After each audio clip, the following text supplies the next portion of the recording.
Hello students, welcome to 1 plus 1 channel. இன்னைக்கு நம்ம வீடியோல 9th standard chapter 9 exercise 9.2ல third sum பார்க்க போறோம். இந்த ப்ராப்ளத்துல பாத்தீங்கன்னா the probability of guessing the correct answer to a certain question is x by 3. அதாவது probability கொடுத்துட்டாங்க. Probability of correct answer வந்து x by 3. If the probability of not guessing the correct answer is x by 5, then find the value of x. அதாவது correct answer இது not correct answer. Okay, அப்ப x கண்டுபிடிக்கணும். சரி, இப்போ question என்னன்னா correct answer க்கு ஒரு alphabetம் not correct answer க்கு ஒரு alphabet எடுத்துக்க போறோம்.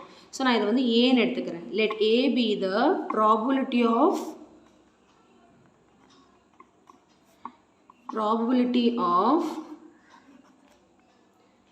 guessing the correct answer.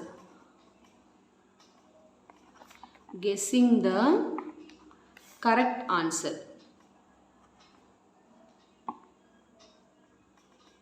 அடுத்து இப்போ not guessing the correct answer வந்து a dash தான் எடுக்கணும்.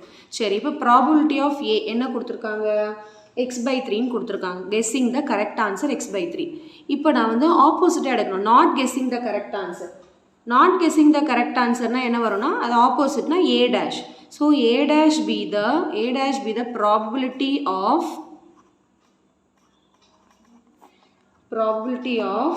not guessing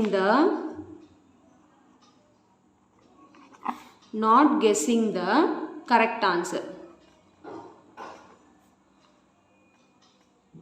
So not getting the correct answer நும்போது probability of a dash வரும். a dash என்ன கொடுத்துருக்காங்கன்னா x by 5 ன்னு கொடுத்துருக்காங்க. ஸோ இப்போ இப்படி இருக்கும் போது நம்மளுக்கு எக்ஸோட வேல்யூ கேட்குறாங்க. நீங்கள் இங்கே என்ன ஆல்ஃபபெட் வேணாலும் எடுத்துக்கலாம். புக்கில் வந்து இ டேஷ்னு கொடுத்துருக்காங்க, எப்படி வேணாலும் எடுத்துக்கலாம். சரிங்களா? ஸோ இப்போ நம்மளுக்கு வந்து இதை பேஸ் பண்ணி ஒரு ஃபார்முலா இருக்குது. என்ன ஃபார்முலானா p of a plus p of a dash is equal to 1. So இதை யூஸ் பண்ணி நம்ம எக்ஸை கண்டுபிடிக்க போகிறோம். சரிங்களா? இப்போ ஏவோட வேல்யூ வந்து x by 3 plus p of a dash ஓட value x by 5 is equal to 1. So இதை ஈக்குவேஷன் படி சால்வ் பண்ணால் நம்மளுக்கு எக்ஸோட வேல்யூ வந்து ஈஸியாக கிடச்சிடும். சரிங்களா? ஸோ இதை எப்படி சால்வ் பண்ணோம், அதே மாதிரி தான் எல்சிஎம் எடுத்து சால்வ் பண்ணணும். 3க்கும் 5க்கும் எல்சிஎம் வந்து 15ன்னு வருமா, அப்போ இங்கே 15 ஆக்கணும்னா இங்கே வந்து 5ஆல் மல்டிப்ளை பண்ணணும் டினாமினேட்டரில். டினாமினேட்டர் 5ஆல் மல்டிப்ளை பண்ணால் சேம் நம்பரை நியூமரேட்டராலையும் மல்டிப்ளை பண்ணணும். இப்போ இங்கே பார்த்தீங்கன்னா 3ஆல் மல்டிப்ளை பண்ணணும். அப்போ x by 5 into 3ன்னு வரும் ஈக்குவல் டு 1. சரிங்களா? இப்போ இங்கே என்ன வரும், x into 5 வந்து 5x. 5x by 15 plus x into 3x வந்து 3x by 5 3s are 15 is equal to 1. இப்போ டினாமினேட்டர் ரெண்டு சேம் ஆயிடுச்சுல, அப்போ டினாமினேட்டரை 1 டைம் எழுதிட்டு நியூமரேட்டரை நம்ம அப்படியே என்ன பண்ணிடுவோம், ஆட் பண்ணிடுவோம். இப்போ இங்கே என்ன வரும்னா 8x by 15 equal to 1 வரும். So 8x by 15 is equal to 1. இப்போ எக்ஸோட வேல்யூ கண்டுபிடிக்கணும்னா 15 இந்த பக்கம் போனால் மல்டிப்ளை ஆகும். அப்போ 15 into 1 15. இப்போ 8 இந்த பக்கம் வந்தால் டிவைடில் வரும். So x is equal to 15 by 8. இந்த எந்த டேபிளையும் கேன்சல் ஆகாது. 15 by 8 அப்படியே விட்டுற வேண்டியது தான். இதுதான் ஆன்சர். ஓகே, எக்ஸோட வேல்யூ தான் கொஸ்டினில் கேட்டாங்க, நம்ம கண்டுபிடிச்சிட்டோம். ரொம்ப ஈஸி சம் தான்.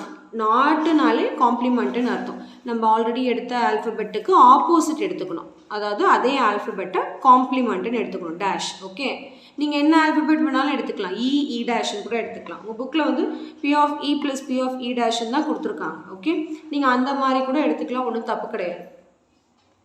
ஸோ கண்டிப்பாக இந்த சம் நல்லா உங்களுக்கு கிளியராக அண்டர்ஸ்டாண்ட் ஆயிருக்கும்னு நினைக்கிறேன். So thank you so much for watching students. Bye bye.